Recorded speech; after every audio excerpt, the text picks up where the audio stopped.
Because, Andy, if that tweet is accurate, if that survey is accurate, I mean, this company's, the sky's the limit probably, right? But there's other things that Evelyn pointed out that I think are probably concerning. I mean, if you have a backlog for an exercise equipment that's months long, what's going to stop me from going to a different brand and doing something else? And at the same time, I just don't see it, at least anecdotally. I think people like Apple and Lululemon, but it's also a tangible product. It's not a $3,000 exercise bike. Well, Alex, I'm going to tell you why I think you're wrong. I think that you're right. This isn't just a $3,000 exercise bike.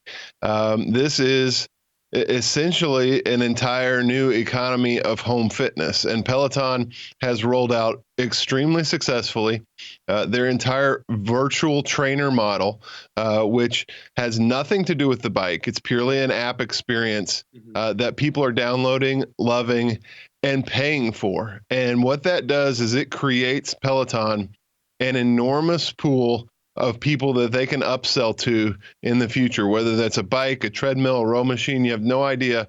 We have no idea what Peloton's future plans are. But so far, this is a company that has executed every step of the way. And you really see that when you look at the purchase intent mentions chart for Peloton.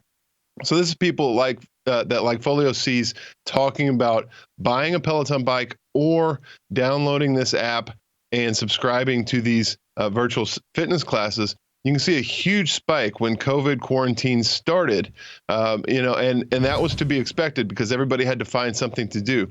But the way that Peloton has been able to maintain that level and actually grow that level over the last little bit, the current quarter is pacing extremely well as we go into the holidays. It tells me that Peloton has really found their niche. They're expanding their niche. They're executing on all cylinders. Consumer demand is simply not falling off. It looks a lot like what we saw out of Zoom. A pandemic accelerated things in their direction, and they completely took advantage. In fact, Peloton sentiment, consumer happiness levels are so high, they're at 80%. Now, that's down 6% year over year, and we can attribute most, if not all of that 6% drop in consumer happiness to people being frustrated with the delays in their order or how long it's going to take to get a bike. So these are demand-generated consumer happiness drops. Generally, we give companies a pass for that, especially when 80% of people are happy. So I think Peloton's in really good shape. Numbers will be really big, but the stock's already run. Like Kevin and Evelyn have talked about, it's all about can they continue to put up those numbers. But we see no reason why Peloton can't be extremely enthusiastic going into this holiday quarter. Andy, I have a couple questions, and one of them has to do with, listen, Peloton at different prices, the reasonably priced and then the expensive price, that is nothing short of genius, and it's shown to work in other companies. Their treadmills are things that not very many people talk about. I am not a bike rider. I am more of a treadmill person, and I can tell you their treadmills are spectacular in terms of quality. The question, though, because we've got to find something to talk about with Peloton like this other than they're fabulous, is there competition looming out there? A company dominating a marketplace like they are has to scream that someone's going to create a similar experience for either cheaper or fill in the holes that they're not filling. What is Peloton missing, and are they ripe for competition, Andy?